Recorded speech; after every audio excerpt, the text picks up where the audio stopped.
Voici le travail préparatoire pour le sujet de dissertation. Avons-nous le devoir d'être heureux? Tout d'abord, au brouillon, il nous faut analyser ce sujet. Pour cela, nous allons rechercher un ensemble d'idées que nous allons mettre dans un premier temps en vrac. Nous les organiserons par la suite. Ensuite, nous allons rechercher des définitions, les premières qui nous viennent à l'esprit, que nous ferons évoluer au cours de la réflexion. Nous analysons aussi la formulation de la question du sujet et recherchons un éventuel présupposé. Pour ce sujet-là, il nous faut définir des termes centraux. Tout d'abord, celui de devoir.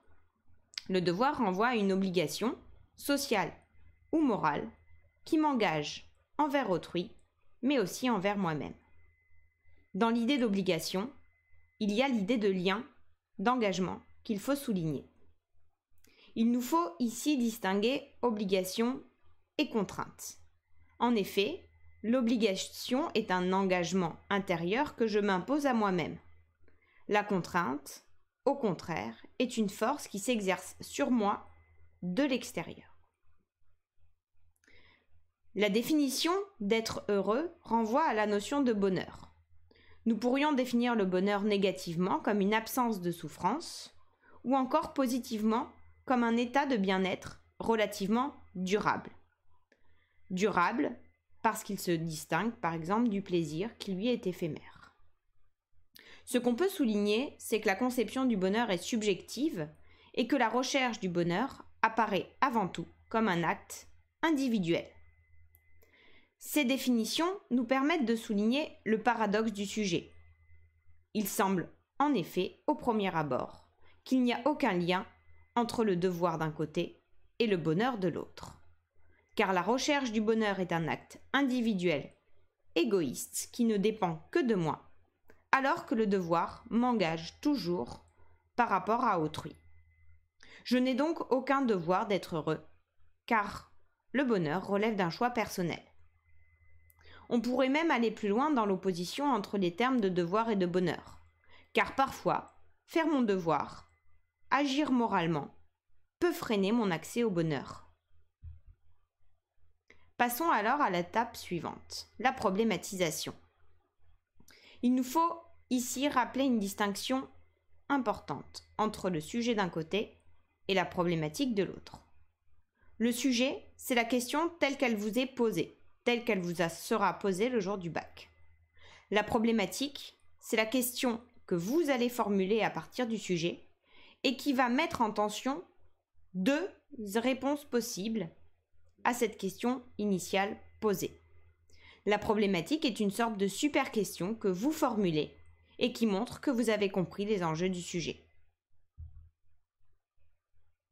Pour problématiser, nous pouvons passer par différentes étapes. Tout d'abord, envisageons la réponse spontanée. Au premier abord, le bonheur n'a rien à voir avec le devoir et la moralité. Je n'ai donc aucun devoir d'être heureux, et en allant plus loin, on peut dire qu'agir par devoir peut m'éloigner du bonheur. Cependant, nous soulignons tout de suite les limites de cette réponse spontanée.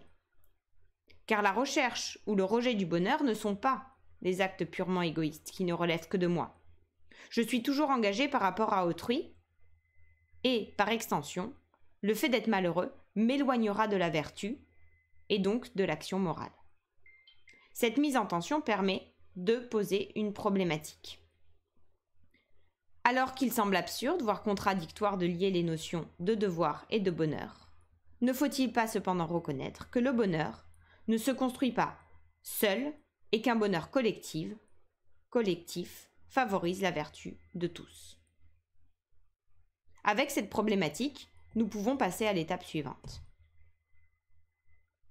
L'élaboration du plan. Pour élaborer un plan, il ne s'agit pas de mettre au préalable le grand 1, grand A, grand B, grand C, mais bien plutôt de réfléchir, d'approfondir des idées que l'on a déjà eues en lisant le sujet et de chercher de nouvelles idées. Il s'agit bien de formuler des thèses et de rechercher des arguments qui permettront d'appuyer ces thèses. Petit rappel ici, Distinction très importante entre les thèses, les arguments, les références et les exemples. La thèse, c'est l'idée principale défendue dans chaque partie. La thèse est formulée de sorte à être une réponse possible à la problématique. Les arguments, au nombre de 2 ou 3 par partie, vont être un ensemble d'idées qui vont venir appuyer cette thèse. Les références, philosophiques principalement, vont venir appuyer un argument. Attention, une référence ne peut pas remplacer un argument. Une référence vient appuyer un argument. Par ailleurs, une référence ne peut pas se limiter à une simple citation d'un auteur. Il faut absolument expliquer. Enfin, un exemple est un cas particulier qui vient illustrer un argument. Pour ce sujet-là, nous pouvons construire le plan suivant. Premièrement, l'idée d'un devoir d'être heureux est complètement contradictoire. Nous insistons donc dans le grand 1 sur un paradoxe entre le devoir et le bonheur. Grand 2, cependant, nous devons admettre que mon bonheur est toujours lié à mon rapport à autrui. Je ne suis pas heureux seul. Je ne refuse pas d'être heureux seul. Les notions de devoir et de bonheur sont donc en réalité liées au point qu'on pourrait admettre qu'il est difficile d'être heureux sans agir moralement et que faire notre devoir pourrait favoriser notre bien-être. Enfin, notre grand 3 doit dépasser cette alternative des 2 premières parties et proposer une nouvelle thèse. Ici, ce pourrait être la suivante.